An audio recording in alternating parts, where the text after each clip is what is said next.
Hello नमस्कार दोस्तों आप सभी लोगों का स्वागत है आपके अपने YouTube चैनल में। दोस्तों आप सभी लोगों के लिए इंपॉर्टेंट इन्फॉर्मेशन आ रही है। बेहतरीन रिक्रूटमेंट निकल के आया आप सभी लोगों के लिए। गवर्नमेंट वैकेंसीज़ हैं, परमानेंट जॉब होने वाली है। तो देखो डिटेल से देखना, मैं पूरा डिटेल में आपको एक्सप्लेन करूँगा। देखो लास्ट डेट इसकी बहुत नज़दीक है। मैं डिले हो गया इस नोटिफिकेशन को, पर्टिकुलर नोटिफिकेशन को देने में, उसके लिए सॉरी। लेकिन अभी भी आपके पास में 2 से 3 दिन का टाइम है, तो अभी भी आज भी आप एप्लीकेशन फॉर्म भर सकते हो। ठीक है, लास्ट डेट इसकी 6 नवंबर है, जैसे कि यहाँ लिख भी रखी है इन्होंने। इंडियन नेवी की तरफ से आपका रिक्रूटमेंट आउट हुआ है। एलिजिबिलिटी के बारे में बता देता हूँ जिससे कि किसी का भी टाइम वेस्ट ना हो। देखो यार, इसमें BE BTech वाले स्टूडेंट ही एलिजिबल हैं और ITI डिप्लोमा वाले नहीं है। जनरल BSc भी कर रखे तो भी आप एलिजिबल हो। ग्रेजुएशन वाले स्टूडेंट ही एलिजिबल है। ठीक है, BE BTech में भी अगर मैं पर्टिकुलर ब्रांचेस की बात करूँ तो electrical, mechanical, electronics and communication, computer science और भी मराइन इंजीनियरिंग और नेवल इंजीनियरिंग, ये सब स्टूडेंट्स इसमें एलिजिबल होने वाले हैं। ठीक है, 2 तरीके की वैकेंसीज है इसमें। एक्सटेंडेड नेवल ओरिएंटेशन कोर्स जो जनरल सर्विसेज है, जिसे हाइड्रोग्राफी भी बोलते हैं, और दूसरा है आपका naval orientation course NOC regular. ठीक है, परमानेंट जॉब है, कोई भी आपकी कॉन्ट्रैक्ट बेसिस पर नहीं है, अग्निवीर टाइप की नहीं है। इसमें पायलट की वैकेंसीज है, नेवल एयर ऑफिसर की है, एयर ट्रैफिक कंट्रोलर की है, लॉजिस्टिक की है, education, technical, engineering, electrical, naval constructor, ये अलग अलग तरीके की वैकेंसीज है। ठीक है, चलो मैं आपको और डिटेल में बताता हूँ। ये जून 2023 ऑनवर्ड की वैकेंसीज जो निकलती हैं हर बार, 21 अक्टूबर से आप इसकी एप्लीकेशन फॉर्म भर सकते थे, लेकिन आज एज इट इज़ 4 नवंबर है आपका, तो आपके पास में केवल 2 दिन बचे हैं। जैसे कि यहाँ लिख भी रखा है कि 6 नवंबर आपकी लास्ट डेट होने वाली है। ठीक है, तो ध्यान से सुनना, कोई बात नहीं, थोड़ा लेट है लेकिन मैं आपको पूरी डिटेल में दूंगा। आज भी आप भरोगे तो आप इजीली भर सकते हो। ठीक है, तो ऑनलाइन भरना है। और देखो यहाँ पे लिख रखा है जो जनरल सर्विसेज है उसमें केवल BE BTech होगी, किसी भी डिसिप्लिन में चल जाएगी। BE BTech के अलावा कोई अदर ग्रेजुएशन की हो तो आप एलिजिबल नहीं हो। BE BTech इंजीनियरिंग बैकग्राउंड होना चाहिए आपका, जैसे कि यहाँ लिख भी रखा है। देखो यहाँ देखना, एज क्राइटेरिया भी यहाँ मेंशन कर रखा है। देखो मैं सब कुछ आपको बताता जा रहा हूँ क्या क्या यहाँ किस किस चीज़ के लिए मेंशन कर रखा है।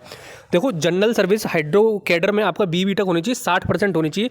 56 वैकेंसीज है टोटल आपकी, मैन एंड वुमेन्स दोनों भर सकते हैं इसमें। एज क्राइटेरिया की बात करूँ तो दोस्त, यहाँ पे आपकी एज लिमिट होनी चाहिए 1998, 2 जुलाई 1998 से 1 जनवरी 2004 तक, इसके बीच में आप हो तो आप एलिजिबल हो जाओगे इसमें।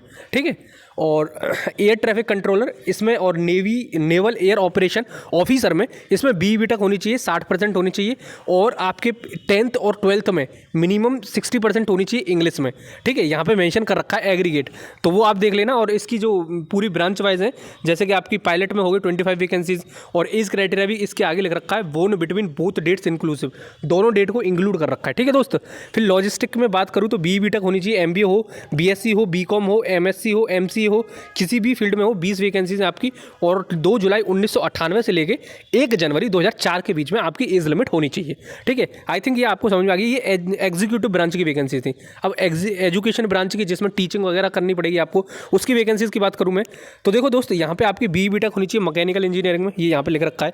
MSc होनी चाहिए केमिस्ट्री में, BE BTech मैकेनिकल में, BE BTech आपकी electronics and communication, electrical, electronics, instrumentation, ये होनी चाहिए। 2 वैकेंसीज इसमें, और भी ऐसे करके देख सकते हो। मैन वुमेन दोनों इसमें फॉर्म भर सकते हैं, और आपकी एज लिमिट इसके बीच में होनी चाहिए। ठीक है, जो भी आपकी डेट ऑफ बर्थ है।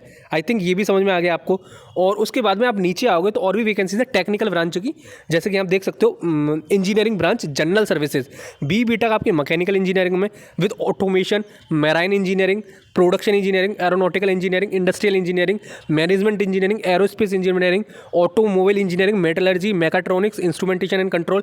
25 वैकेंसीज है मैन एंड वुमेन की, और ये एज लिमिट होनी चाहिए।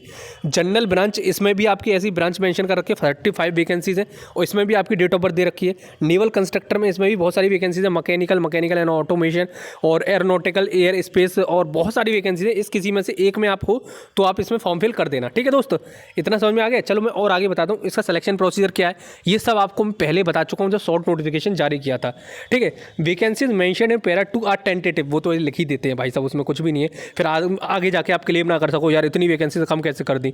ठीक है, कमर्शियल पायलट लाइसेंस, देखो अगर आप पायलट की एप्लीकेशन भर रहे हो पायलट की वैकेंसीज पर, तो आपके पास में कमर्शियल DGCA द्वारा होना चाहिए। ठीक है, तो 2 जुलाई 1998 से लेकर 2004 के बीच में आपकी एज लिमिट होनी चाहिए। ये सब कुछ मेंशन कर रखा है इन्होंने। ठीक है, NCC कैडेट वाले स्टूडेंट जो होंगे, NCC सर्टिफिकेट जिसके पास होता है उनको इसमें रिलैक्सेशन देखने को मिल जाएगा, उनको थोड़ा सा रिजर्वेशन देखने को मिल जाएगा, ठीक है। और approximately 3000 who have chosen SSC pilot entry will be SSB, ठीक है। तो एसएसबी के थ्रू उनका सिलेक्शन किया जाएगा, यहाँ सब कुछ मेंशन कर रखा है। और कौन कौन अप्लाई कर सकता है वो एक बार पढ़ लेना यहाँ पे, और वैसा कुछ है नहीं। Candidate who are graduated, post graduated और इन द फाइनल ईयर, तो फाइनल ईयर वाले स्टूडेंट भी इसमें एलिजिबल है। जो कोई कैंडिडेट बोल रहा हो यार फाइनल ईयर वाले नहीं है, तो फाइनल ईयर वाले भी एलिजिबल है। और यूनिवर्सिटी एवं मेंशन वो सब जो भी सेंट्रल यूनिवर्सिटी होती है सब एलिजिबल हो जाएंगे इसमें। और जो इंजीनियरिंग वाले स्टूडेंट हैं वो सब एलिजिबल हैं इसमें। Candidate will be required to fulfil education qualification, ठीक है, बाय 2023 जून 2023 तक आपकी एप्लीकेशन फुल वो होनी चाहिए, जो भी आपकी एलिजिबिलिटी क्राइटेरिया है, ठीक है। फाइनल ईयर वाले स्टूडेंट भर सकते हैं, और जो पास आउट हो चुके हैं वो भी भर सकें, लेकिन आपकी एज लिमिट के बीच में आने चाहिए, जो कि इन्होंने एज लिमिट दे रखी है आपकी, ठीक है दोस्त। इतना समझ में आ गया होगा। सिलेक्शन प्रोसीजर, देखो सिलेक्शन प्रोसीजर आपका किस बेसिस पे होगा वो भी मैं बता देता हूँ आपको।